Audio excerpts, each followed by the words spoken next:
too, when you have success, trust me, you're supposed to tell you, one player does not make a football team. Matter of fact, one player does not make a team. And the reason what happened was that I was very fortunate. I had wonderful parents in my life to impact my life. Other than God being number one in my life, and really at that time, God was in my life, He wasn't number one. When I rededicated my life to God in 1988, that's when I was able to see things a lot brighter. But I'm able to reflect, and going back to then, that God was in my life, and my parents were like number one at that time. And they gave me all the direction that they stayed with me. My dad, as far as sports was concerned, hey, as long as I was getting down in sports, he was good to go. Now, Mom said, hey, we're going to have to get some academics here, or you're not playing. And I figured, hey, I'll hang with Dad. And that's when I found that Moms really ran the household. Because he said, hey, I said, Dad, hey, I'm good to go. He said, well, hey, if you don't get the books, you're not going. And we said, hey, Dad, what do you think about that? I said, I think she's right. So that kind of changed how I kind of looked at things from that perspective. So where I was getting at is that I was the only guy that got a scholarship because my other guys did not prepare themselves in school. The reason what I want to share with you is that if you set your mind to anything, you can do it. And it's one of those things that the intangibles, what makes the tangibles possible. I mean, for example, if you dream about it, and you have a vision, then you can make those things happen. And that's what I want to share with you guys just a little bit. When I went to Stanford University, I graduated from high school at 16 years old.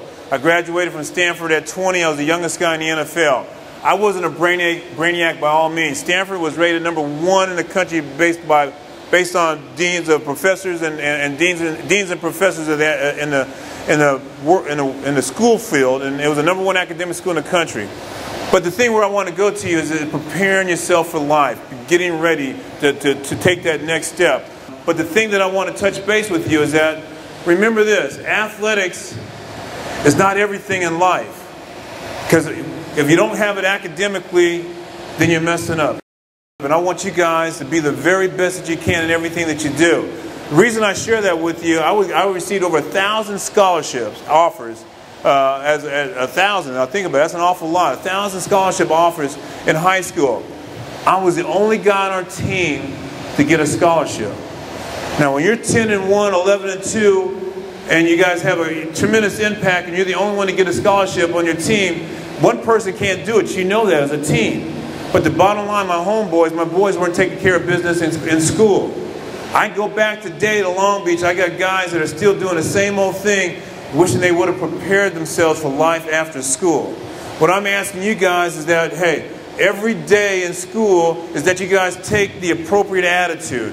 See, attitude is that little thing that makes a big difference in your life. If you got the right attitude, you're going to be successful. See, success is not measured by how much money you make, it's how you feel about yourself.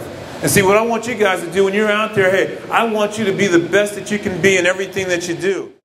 In terms of being the best that you can, remember this, life does not require you to be the biggest or the best. It only asks that you try.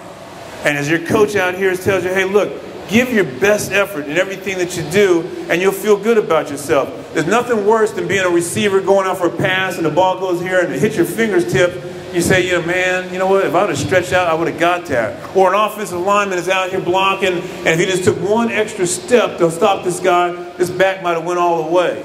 Or a back, if he would have held on to the block just a little bit longer, this quarterback might have made this throw that might have won the game for us. And you say to yourself, man, if I would have done that. In life, it's the same thing. Don't make it an if, make it a positive. Be the best that you can in everything that you do. You give your best effort in everything that you do. When I get a chance to visit with kids, my number one objective is just really try to hope that I can impact someone's life in a positive manner. I want to encourage them to look out to be the very best that they can. I mean, I want to encourage them to have the right attitude, because attitude is that little thing that makes you successful in life. And if they go on with the right attitude, the right perspective, they're going to get good results. And I also want to emphasize that, about being the best that they can be. See, success is not measured by how much money you make, it's how you feel about yourself. And unfortunately, for the younger kids, they believe that how much money you make is how it determines how you feel. And it's a complete opposite. So those are some of the things that I strive to do. And that's what this guy, Willie Brown, was with the Kansas City Chiefs, Green Bay Packers, and he was telling me, I was sitting there just like you guys, and he's talking about the 3 Ds in life if you want to be successful. Each one of your parents possess these characteristics, Your teachers possess these characteristics, and your coach possesses, have these characteristics. And the desire is the will for, hey, no matter how tough it is to be the best that you can be. Determined, I'm going to be determined. No matter what the circumstances are, no matter what time it is, no matter how hard it is, I'm going to be determined to be the best that I can be.